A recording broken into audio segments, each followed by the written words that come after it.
Welcome travellers to this episode in a series of videos covering our 2-week holiday in November. We originally flew into Malaga from the UK and spent the first 10 days being based out of Estepona. For this, the last 4 days of the holiday, we travelled up into the hills, staying in the lovely scenic hilltop town of Olvera. If you were to paint the perfect Andalusian Pueblo Blanco, it would probably look a lot like Olvera. Perched on a dramatic hill in the province of Cadiz, this town doesn't just sit in the landscape, it absolutely dominates it.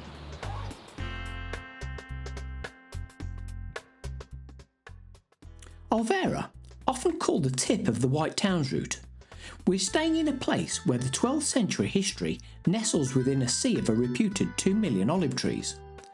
Whether you're a history buff, a foodie or a nature lover, Olvera is a hidden gem that demands a spot on your Spanish itinerary. Olvera seems to be such a sleepy little town. It's 4:45 or just a little bit later than that, walking up the high street and everywhere's closed. Looks as though everywhere is just about to open for the evening, but for the moment it just seems as though there's nobody about. Estepona was beautiful. It was great to spend some time down by, we were a 2-minute walk down to the sea. I have no idea what the elevation is, but it's noticeably colder up here, hence the jackets have suddenly broken out. Still in shorts, it's 14 degrees or so at this time of night, but yeah, it's a beautiful place to be. And this is the view that we've got for the next few days. It's a lovely little sleepy little town to go and meander around. Olvera's history is as steep as its streets. Be prepared for dramatic buildings dosed with a healthy amount of uphill climbs.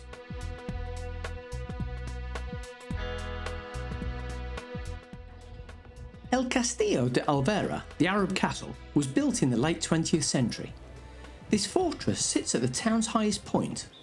For just €2, it's well worth the cost and effort of the climb up the narrow stairs to the ramparts. The 360-degree view of the surrounding mountains and whitewashed rooftops offers spectacular views over the church, town and surrounding countryside.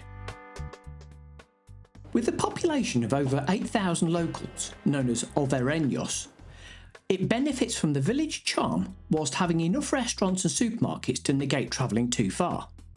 You're never more than a few minutes from a petrol station, cafe, restaurant, bakery or historic landmark. With its history going back to that of a Roman settlement, it also absorbed the influences from its time under Moorish rule, before King Alfonso XI made it a vital fortress location in 1327. Being based high in the mountains, the temperature can get chilly in winter and can be too uncomfortable in the summer. To get the best temperatures and the fewest crowds, consider visiting in spring between March and May, or the autumn from October to November.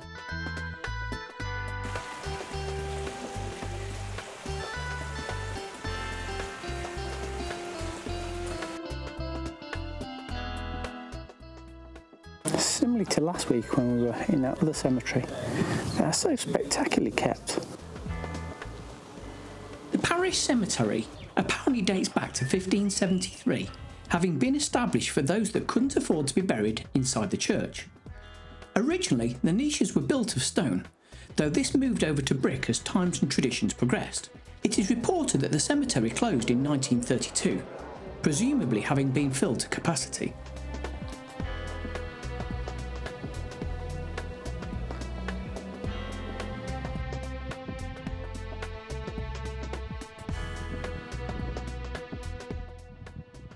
So we were given a leaflet in tourist information, and it's got a numbered set of attractions you're supposed to do as a walk. However, when you get to these particular locations, there's a little scan me QR code, and it bears no resemblance to the numbers on the piece of paper that they've handed to us. So at the moment we're absolutely confused. We're finding some of them, but I'm not convinced we're actually going to find everything along the way.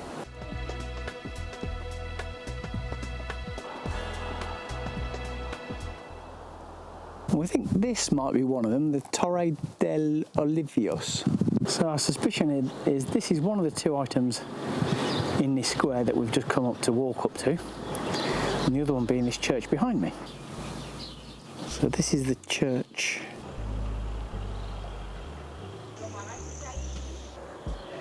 Whilst technically a church, the Iglesia Mayor is as large as many cathedrals. Typically, the primary town clock is located on the town hall. In this case, the council paid to have it fitted into the church, in absence of an otherwise suitable spot.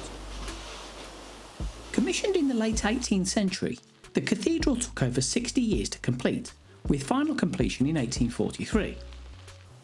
It's reported that a fire started in the early hours of the morning in September 2004, having burnt for many hours before being finally discovered. After 15 hours, the fire was finally extinguished. The resultant damage, however, caused the closure of the church for over 6 years, eventually reopening in 2010.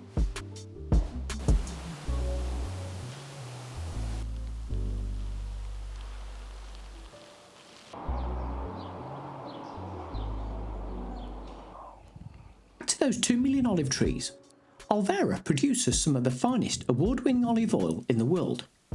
You can obviously buy it in the shops, however it is also available in many baked goods and throughout the many restaurants in the town.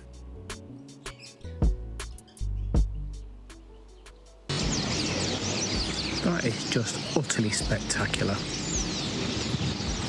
What a beautiful sight.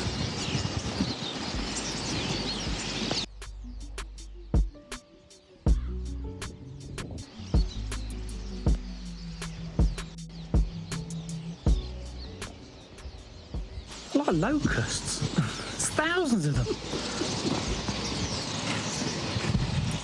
And they're all going down to that roof. Ooh. As mentioned at the beginning of this video, this is one of a series filmed during our 2-week stay in Andalusia. You'll find links to the other videos in this series linked in the comments below. If you enjoyed travelling with us on this journey, feel free to like and subscribe.